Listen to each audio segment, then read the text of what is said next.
Hey, what's up everyone? eRivera94 back with another action figure review. Today we are looking at something very special and something I've been waiting for many years. This is the Bandai Tamashii Nations SH Figuarts Dragon Ball Z Great Ape Vegeta. This is something I never thought we would ever get for SH Figuarts. It really is something that I've been wanting for many years, and I never could have imagined it actually coming to life. Those who don't know, I am one of the biggest Dragon Ball Z fans, and I love and adore the SH Figuarts Dragon Ball Z toy line. It is my favorite toy line of all time. I'm so happy it's still going and that we're to the level that we can get a Great Ape Vegeta figure. Now I'm gonna stop talking and continue on with the actual review. I just had to get that out there. This is the massive box this figure comes in. As you see, I'm out of frame. I'm out of my reviewing area because I have to be. This thing is huge. So the actual box stands about 15 inches tall and 14 inches wide, with a width of about 6 inches. And just to furthermore put it into perspective, here is a standard size box of the SH Figuarts Scouter Vegeta right in front of it. What's funny about this Great Ape Vegeta is how much it covers the actual figure. The picture covers most of the front of the box, barely showing the figure itself. And here is actually one of our smaller boxes for SH Figuarts. There's the event exclusive Boma. And quickly compared to one of our bigger size boxes, here is the SH Figuarts Full Power Broly. Here's a quick look at the side of the box, or one of the sides of the box. This displays some images of the figure. And here is the back of the box itself, showing some more images of the figure posed and displayed. And on the final side, we have some more images here. It's also worth mentioning he is a web exclusive. He released in Japan towards the end of the month of July, and he should release in the US in August. So for those of you who are interested in this figure, order yours now in the link in the description below at BigBadToyStore.com. So here we have this monster out of the package. He stands from head to toe roughly about 13 inches, and that is to the tip of his hair. So right now I have him all the way back to the furthest I can on the review station, just so I can fit him in frame right now. So here's a closer look at our Great Ape Vegeta, and we are going to get as close as possible so we can see all the details and sculpt on this figure. Here's the face, obviously, and you can see the snout looks really good, sculpted very nice. I like the nostrils there. The mouth actually opens up, which is cool. I'll go over that in the articulation area of the figure, but I do like that feature a lot. The teeth sculpted very nice. It looks good with the mouth closed and open. Doesn't look funny or weird or anything. It does look good. Checking out the torso of the figure, you can see there is some battle damage on the armor. They sculpted some cracks and just chips off of his armor. Obviously you can see the shoulder guard or the shoulder pad here completely destroyed, just like how it was on the show, on the episode, and it looks really good. The only thing is maybe they could have shaded the cracks, they could have shaded the lines, and it would have made everything pop a little bit more. It looked a little bit better in my opinion, but it is something that Bandai Tamashii has been kind of skipping on lately, is the shading of figures. Doesn't bother me too much, but it definitely would have made it look a lot better. Hidden underneath the mouth there, you can see some slight sculpt there for some tearing of his suit. On his arm, there's also some more tears there. It doesn't go all the way through where you can see fur, but it is still a tear nonetheless. There is also tears and damage on the gloves. And then down on the knee, obviously there you can see some fur. The entire kneecap is just a fur piece to show that the suit was ripped and the knee is exposed. This knee is obviously not exposed, but you can still see some damage on there. And just overall, all throughout the figure, it is damaged and torn, and you can definitely see he's been in a battle already. So overall, it does look good despite the fact that it is not shaded, and it probably would have looked a lot better if it was shaded. On the back side, we can see some more. Trying my best here to focus on every aspect of the figure, and you can see on the shoulder guard as well. The sculpt on the hair is fantastic, on the fur, on the head, and the neck looks great. Right now I do not have the tail attached. I will attach that pretty soon, but this is how he comes packed in the box. So starting off the accessories, we're going to show the tail that he comes with. This is the tail you are going to attach to that peg on his behind, and this comes detached obviously in the box, but you can fit in there without it. We also do get a cut off version of that tail, so when Yajirobe cuts it off, you can apply this one. Now the only thing is they kind of made it all brown. For some reason they can't show blood, or they can't show any type of, I don't know, any type of flesh damage, it seems. As we can see, he comes packed in with these open hands, and I feel like these open hands are actually a little bit big for him. It seems like it just is a giant hand for the body. I don't know, maybe it should have been scaled a little bit smaller. So for alternate hands, he comes with a pair of fists. You can see the damage here, and right out of the box we have some stains on here. I don't know what in the world. That literally came out of the factory with stains, and it's something I've been noticing on SH Figuarts lately, that some of them come dirty. I don't know, are they not wearing gloves anymore in the factory? But believe it or not, I brought a Mr. Clean Magic Eraser to rub that off. Yes, it's that serious, and it actually comes off, so thankfully it's not like a permanent stain, and it seems to be coming off just fine. But look at this, they have me cleaning the figure right out of the box. Alright, and we also do get a pointing finger hand right here. This also did come with a stain there. I actually wiped it off camera, but I don't know why this thing came so dirty out of the box.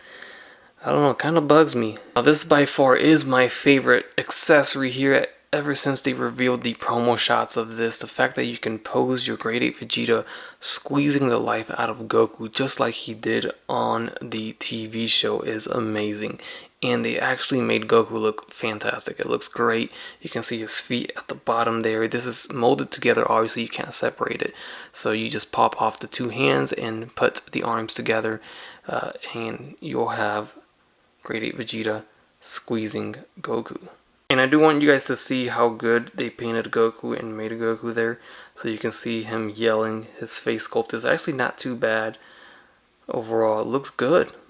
The muscles, the body, the hair, even the feet down here, it all looks good. They weren't lazy about it. They actually did paint him very well and sculpted him very well. Here's how the alternate hand fits in. And these are the fists to be exact, and they look great. Then we have the right hand, which is a pointing finger, as you see. And then lastly we have the hands that squeeze Goku to death, or try to squeeze him to death here, and this looks great. So we got the chopped off tail. Now we have the culprit, the person responsible for chopping off that tail, the hero.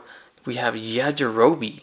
So this is of course not a Yajirobe SH Figuarts, but it's a miniature Yajirobe figure, so we can recreate the scene when he chops off, of course, Grade 8 Vegeta's tail. And this is how he saves Goku and pretty much saves everyone there in that moment when he chops off the tail, because when you chop off the tail of a Grade 8 Saiyan, they go back to their normal form. They are no longer a Grade 8. So the fact that we get Yajirobe here, and look at the sculpt, look at the paint, not too bad. We got a silver paint on the actual sword there, the gold paint on the handle, we got painted wristband, the clothes look good, the face looks pretty good too, the hair. There's actually a little peg in the back that is for the stand, so you can attach him to the stand and you can have him flying behind Grade 8 Vegeta. There's the sheath in his other hand. We have some underwear underneath there. The only thing is that they actually missed on painting the sandals. His sandals are there, they're sculpted, but they're not painted. They're all flesh tone, so they might have made a little mistake there in not painting that. And then lastly we get the Grade 8 Vegeta alternate face, and we can recreate the scene when he has the battle damage eye. Awesome stuff here. This is the stuff that I love about Bandai Tamashii when it comes to their Dragon Ball Z figures. They recreate these iconic scenes, and we can pose our figures in these awesome moments that we love from the show, and this is one of them. So we get the alternate face plate, and we get Yajirobe, we get the chopped off tail, and we get the hands with Goku inside of them. And here is a look at Grade 8 Vegeta with the battle damage eye attached on the figure. Looks good. Now I do gotta mention, in the light, I do have super bright lights right now. I can see there is slightly different tone in the skin for the faceplate and for the snout area. It's very subtle, but you can definitely see it in the bright light. And he also comes with a stand and base, and this is the base right here. Very big. It's not really needed, but it is there just in case. Here is the stand that pegs in to the base just like that, and there you can see what holds our Grade 8 Vegeta, and that also has that ratcheted clicky joint system for the movable parts here. So it's definitely not necessary. He can stand on his own just fine. The way I have him right now, he is kind of bending and holding Goku, and he's standing just fine so far. But for the extra support, you can put him on the base and stand. The clamps are right here, and he's not going to go anywhere at all. But again, you're going to have this big massive eyesore of a black base and stand around him. Lastly, I do want to show we get this little piece here. This pegs into the little peg hole right here, and that is for Yajirobe. So Yajirobe can peg in from the back, and that's how you pose Yajirobe there. We just got to get the tail this way. And of course we don't have the chopped off tail right now. So panning out here, we can see more of the torso area. And something I did notice, at least on my particular figure, is this little gap here, and I really don't like that. Now this one here does have it too if I pull away on the shoulder pad, but I can actually push it forward and that hides it. This one, when I try to push it forward, it'll hide it, but it kind of jumps back in, you know, out of place there. I don't know if that's my specific figure or if they're all like that, but I do dislike that. I hate seeing that little gap there, and maybe I can play around with the figure enough to the point where I can possibly find a way to adjust that. So let's get on to the articulation of the figure. The head will actually move up about this much. It's nothing insane or crazy, but it does look up. We get a separate piece for the neck. He does look down about this much here, and then he does look left and right. So just like that, you can move his head. You can get some head tilts, nothing insane, but it's something. Now we are not done with the head. As I mentioned earlier, and as I kind of showed earlier, the mouth is articulated and it is wonderfully done. It looks great. You can open it about this far and close it obviously all the way closed just like that, and it looks fantastic. They did a great job. We get an articulated tongue. I'm actually going to use a sword. I think this is a Deadpool sword from Marvel Legends because I can't stick my nail in there. Now I can. But look at that. I'm going to take the snout off just so I can show it. It's on a hinge right here, ball jointed hinge, and you can articulate the tongue. That is insane. That is awesome. Definitely not something that was necessary, but they still added in there anyways. So I appreciate that a lot, and it's, you know, just makes for cool displays. And as you just saw, that's how you change out the face plates. You take out the snout, and then you take the face off. Looks like that. Then we can apply the other face, or whichever face you prefer to have on him. And boom. Now we're good to go. Then we got these shoulder pads. These are actually on ball joints that are on the back of the shoulder, so they move around, so you can of course move the arm around more freely. If you spread it out, it looks very weird and not naturally how it's supposed to look, so definitely that's not what you want. But just showing you guys that it does have some range of motion there. The arms, and for the most part the entire figure, is on this very clicky articulation, and it is to hold and support the weight of the figure, so I can kind of understand it. So I'll show you that right now. The arms are gonna go in and out, and as you hear it, those are the clicky joints, but you can see how far up it goes, and that goes for this arm too. And that's where those shoulder pads being articulated on that ball joint come into play, because now he has that full range without any hindering occurring there. Now we also get some of the deepest butterfly joints I've ever seen on any figure, to the point where it kind of looks ridiculous, back here. Look at the massive hole it leaves right here. And the last time I saw something like this was probably Toy Biz Marvel Legends Series 1 to be exact. But there you can see the innards of the figure, and most of it's actually metal. That's what holds the figure together, and the weight, of course. But you see most of it's also hollow. But just showing you how you can move the arm forward that much right here, and you can get some cool displays, obviously covering and not looking at that hole back there. But the shoulders do go in and out like that. We get that shoulder socket that can move the arm. Arm goes forward and back, and they're actually very tight, stiff joints, which is good because that holds the weight right there. So forward and back. We also do get a bicep swivel, double jointed elbows. We have a swivel at that wrist with a hinge, and it's a ball jointed hinge right there, as you can see. One thing I don't like is that these actually are held by metal screws, and you can actually see the metal screw right there. But understandable, they have to use metal screws on these figures because it's such a heavy figure and it needs to support the weight. There we have the big old hand that we saw earlier. We have torso articulation here that can swivel left and right. It can crunch back and forward. You can hear the clicks there. We have waist articulation too. We can kind of tilt them side to side, and a waist swivel too. Squeaky. Going down to the groin area, they do not drop down. They click like crazy, even louder than the arms, but it still holds the weight, as you can see. Goes back down, in and out. So the legs can pretty much do a split right there. Go back down here. We have a thigh swivel. We have double jointed knees here. Very loud clicky noises. There is no shin swivel or boot cut. We do have a hinge at the ankle right here. There is an ankle rocker and an ankle swivel and a toe hinge at the foot. And here's a look at him with his tail attached there, and that can also be part of the articulation showcase because it is articulated. So it's on that ball jointed hinge. Once it's attached, you can get it to hinge up and down. It's very squeaky, as you can hear.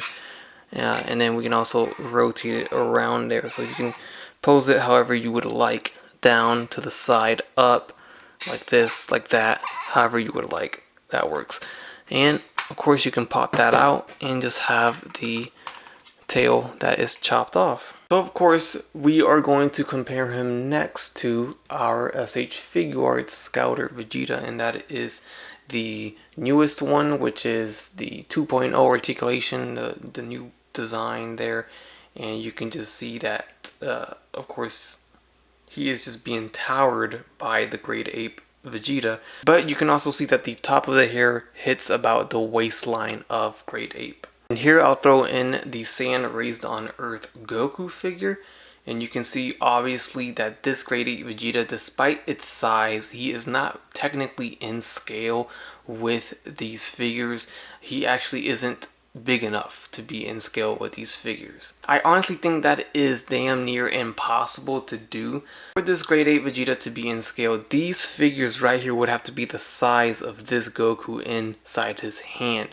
So technically it would be pretty much the size of my hands to get this Great Ape Vegeta in scale. You would technically have a human-sized Great Ape Vegeta figure. So obviously that is impossible to make or to do, so I don't mind that it is not in scale. It doesn't bother me at all. It's just like the Shenron SH Figuarts figure that definitely isn't in scale. And for Shenron to be in scale with these figures, it would have to be the size of a car, to be honest. Up next, we'll get him next to some slightly bigger figures. We have King Piccolo from the Dragon Ball series, and we have Captain Ginyu. And here's a look at him next to the SH Figuarts original movie Broly figure. This Broly is probably the biggest figure in the SH Figuarts collection.